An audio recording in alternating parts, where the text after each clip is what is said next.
another art of the same artist, Uri.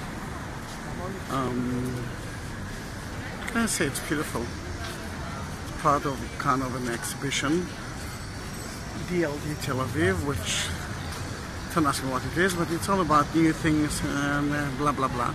But it's beautiful, beautiful art. I like beautiful art. Which it will be like that all day, because let's face it, it's a really ugly building.